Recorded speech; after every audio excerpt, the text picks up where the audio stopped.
మిత్రులారా, ఈ ఉస్నాబాద్ ప్రాంతానికి ఒక ప్రత్యేకత ఉన్నది.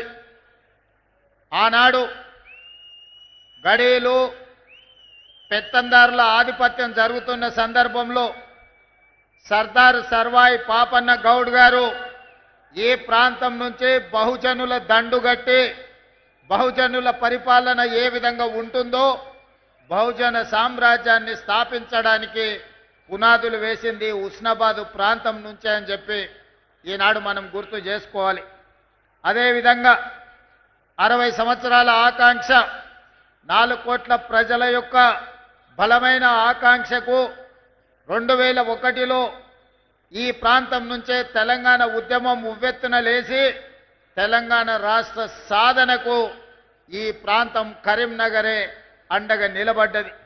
అందుకే 2004న శ్రీమతి సోనియా గాంధీ గారు ఈ కరీంనగర్ గడ్డ మీద నుంచే తెలంగాణ 4 కోట్ల ప్రజలకు ఇచ్చిన మాట నిలబెట్టుకొని 2014న తెలంగాణ రాష్ట్రాన్ని కలను నిజం చేసి ఈనాడు తెలంగాణ రాష్ట్రంలో సగర్వంగా మనము తల ఎత్తుకునే విధంగా ఈ కార్యక్రమాన్ని ఈరోజు మనం నిర్వహించుకుంటున్నాం.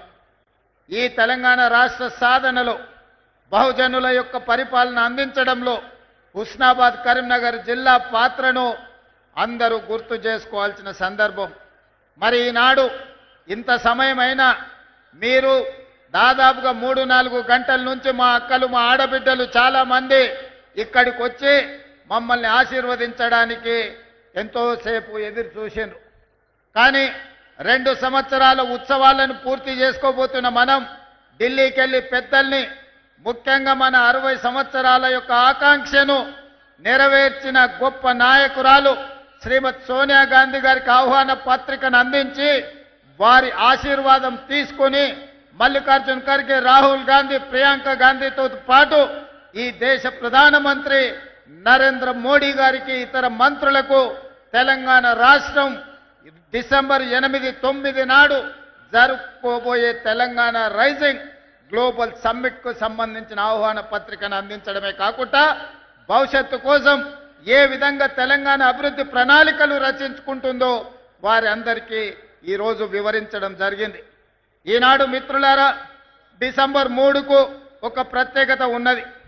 డిసెంబర్ 3, 2023 నాడు 10 సంవత్సరాల పరిపాలన మీద ఆధిపత్యంతో ప్రజలని చెరబట్టి హింసిస్తున్న ప్రభుత్వానికి చరమాంకం పలికి మీ ఓటునే ఆయుధంగా మార్చి ఆనాటి దుర్మార్గమైన పాలనను అంతమొందించి ప్రజా పాలనను మీరందరూ తీసుకురావడం జరిగింది. అదే కాదు, డిసెంబర్ 3కి ఇంకొక ప్రత్యేకత ఉంది.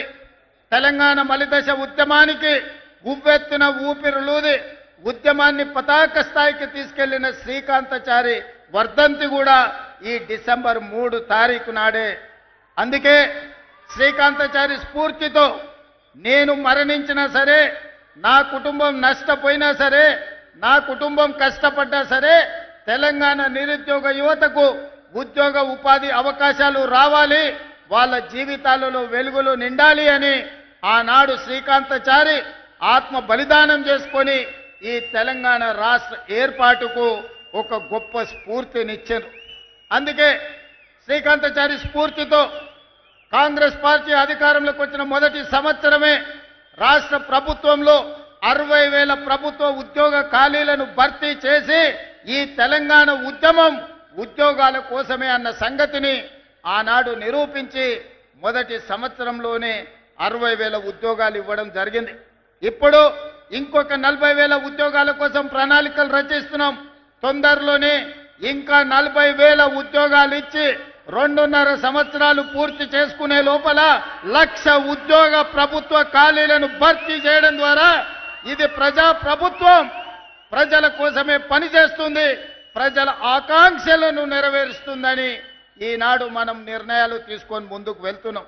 అదేవిధంగా మీకందరికీ తెలుసు, ఈ భారతదేశ మొట్టమొదటి ప్రధానమంత్రి ఆనాడు దేశం అభివృద్ధి జరగాలి అంటే ఈ దేశంలో ఉన్న నిరక్షరాస్యతను తొలగించాలి, ఈ దేశంలో ఆకలి కేకలతోని ఆత్మహత్యలు చేసుకుంటున్న ఈ ప్రజలకు కడుపు నిండా పట్టెడు అన్నం పెట్టాలన్న ఆలోచనతోటి ఎడ్యుకేషన్ ఇరిగేషన్ విధానాన్ని ఆనాడు పండిత్ జవహర్లాల్ నెహ్రూ గారు ప్రవేశపెట్టిండ్రు.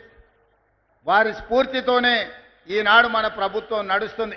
అందుకే శాతవాహన యూనివర్సిటీకి అవసరమైన ఇంజనీరింగ్ కాలేజు, లా కాలేజీలు మీకు కావాల్సిన నిధులను ఈరోజు మంజూరు చేయడం జరిగింది. ఇదే కాదు, ఈనాడు మాటలు మాట్లాడుతున్నారు, 1,00,000 కోట్లు పెట్టి కాళేశ్వరం కట్టినమన్నారు. ఆ కాళేశ్వరం కాస్త కూలేశ్వరం అయ్యి అక్కడ నిటారుగా నిలబడ్డది కూలిపోయిన కాళేశ్వరం. కానీ ఈనాడు కరీంనగర్ రైతాంగం ముందు నేను ప్రస్తావించదలుచుకున్నా, ఇక్కడ కట్టిన ఎస్ఆర్ఎస్పి ఆనాడు పండిత్ జవహర్లాల్ నెహ్రూ గారు మొదలుపెట్టి కడితే ఈనాటి వరకు మనము మంత్రులు ముఖ్యమంత్రులైన ఎస్ఆర్ఎస్పి ద్వారానే ఈరోజు కరీంనగర్ ప్రాంతానికి వరంగల్ ప్రాంతానికి లక్షలాది ఎకరాలకు నీళ్లు ఇస్తున్నాయి. మనం కట్టిన ఎస్ఆర్ఎస్పి ఎట్లుందో బీఆర్ఎస్ వాళ్ళు కట్టిన కాళేశ్వరం ఎట్లుందో ఒక్కసారి ఆలోచన చేయండి. ఇదే కాదు, బాక్రానంగల్ నుంచి మొదలు పెడితే నాగార్జున సాగర్ శ్రీశైలం వరకు ఈ ప్రాజెక్టులన్నింటిని కూడా ఆనాటి మన పాలకులు మన ప్రధానమంత్రులు కట్టినాయి. ఈ రోజు దేశానికి సేవలు అందిస్తున్నాయి. ఈ దేశమే ఎంతో ఆహార ఉత్పత్తిని పండించే దేశంలోనే వరి ఈరోజు అత్యధికంగా పండించి దేశంలోనే మొదటి స్థానం తెలంగాణ వరి ఉత్పత్తిలో వచ్చిందంటే మనం కట్టిన నాగార్జున సాగర్, మనం కట్టిన శ్రీశైలం, మనం కట్టిన శ్రీరామ్ సాగర్, మనం కట్టిన భీమా, కోయిల్ సాగర్, నెట్టెంపాడు, సీతారామ సాగర్, ఇందిరా సాగర్ లాంటి ప్రాజెక్టులు, జూరాల ప్రాజెక్టులు ఆనాడు మనం కట్టినాం కాబట్టే ఈరోజు దేశంలోనే అత్యధికంగా వరిని పండించే రాష్ట్రంగా మనం రాణించినాం. పెద్దలు తుమ్మల నాగేశ్వరరావు గారు చెప్పినట్టు వచ్చిన ఎంబడే 21,654 కోట్ల రూపాయలు 25,35,000 రైతు కుటుంబాలకు 2 లక్షల రూపాయల వరకు రైతు రుణమాఫీ చేసి దేశంలోనే తెలంగాణ రాష్ట్రం ఇది రైతు రాజ్యంగా, వ్యవసాయం అంటే దండుగ కాదు, వ్యవసాయం అంటే పండుగ అని నిరూపించి రైతు రుణమాఫీ చేసిన ఘనత మన ప్రభుత్వాన్ని.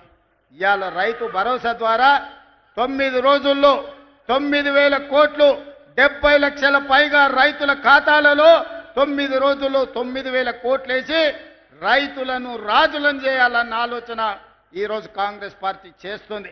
దాదాపుగా కాంగ్రెస్ పార్టీ అధికారంలోకి వచ్చిన తర్వాత 1,04,000 కోట్ల రూపాయలు రైతుల కోసం వ్యవసాయం మీద మనం ఖర్చు పెట్టడం జరిగింది. అదేవిధంగా ఇక్కడ మా అక్కలు మా ఆడబిడ్డలు అక్కలు పండుగ నాడు అమ్మగారింటికి పోవాలన్నా లేకపోతే అమ్మవారిని దర్శించుకోవాలన్నా ఇంటి ఆయనను కన్న కొడుకునో కిరాయి పైసలు అడిగే పరిస్థితి. అందుకే మా ఆడబిడ్డల అమ్మవారిని దర్శించుకోవాలన్నా లేకపోతే అమ్మను పోయి చూడాలన్నా ఆర్టీసీ బస్సులో ఇవాళ ఉచిత ప్రయాణం ఇచ్చినాం. 8,000 కోట్ల రూపాయలు ఉచిత ప్రయాణం కోసం ఖర్చు పెట్టినాం. దానికి మీ అభిమాన నాయకుడు ఇక్కడి శాసనసభ్యుడే పొన్నం ప్రభాకర్ గారి మంత్రివర్గంలో ఈరోజు ఆడబిడ్డలకు ఉచితంగా బస్సు ప్రయాణం. అందరూ అనుకుంటుండొచ్చు మా అక్కలు ఉచిత బస్సులనే తిరుగుతున్నారని. ఉచిత బస్సులో తిరగడం కాదు, మా అక్కలకు 1000 బస్సుల యజమానులను చేసినాం. ఇవాళ స్వయం సహాయక సంఘాలు బస్సులు కొని ఆర్టీసీకి కిరాయి పెట్టి వందలాది బస్సులకు ఇవాళ మా ఆడబిడ్డలు యజమానులు అయ్యారు. అదాని అంబానీలు ఉత్పత్తి చేసే సోలార్ పవర్ ప్లాంట్లు ఈరోజు మా ఆడబిడ్డలకు ఇచ్చినాం. ఇదే కాదు, అడిగిన వాళ్ళందరికీ రేషన్ కార్డులు ఇచ్చినాం. ఆయల్ల ప్రభుత్వంలో రేషన్ కార్డు కావాలంటే అదో పెద్ద పైరవి, దొరగడి ముందల చేతులు కట్టుకొని నిలబడాల్సిన పరిస్థితి. కానీ మనం వచ్చిన తర్వాత అడిగిన ప్రతి కుటుంబానికి, పెళ్ళైన ప్రతి ఆడబిడ్డకు అమ్మగారింటికా నుంచి అత్తగారింటికి పోతే రేషన్ కార్డు అప్పటికప్పుడే ఇచ్చి ఆ కుటుంబాలను ఆదుకున్నాం. ఆనాడు దొడ్డు బియ్యం ఇస్తే పశువులకు దాన పెట్టేది. కానీ ఇవాళ మనం ప్రతి వాళ్లకు 3,10,00,000 మందికి సన్న బియ్యాన్ని ఈరోజు మనం పంచుతున్నాం. ప్రతి ఇంట్లో ఈనాడు సన్న బియ్యం వండుకొని సంటి పిల్లలకు తినిపించి ఈరోజు మా ప్రభుత్వం ఇందిరమ్మ రాజ్యంలో మేము సన్న బియ్యం తింటున్నాం, మాకు వస్తున్నాయని మా అక్కలు చెప్తున్నాం.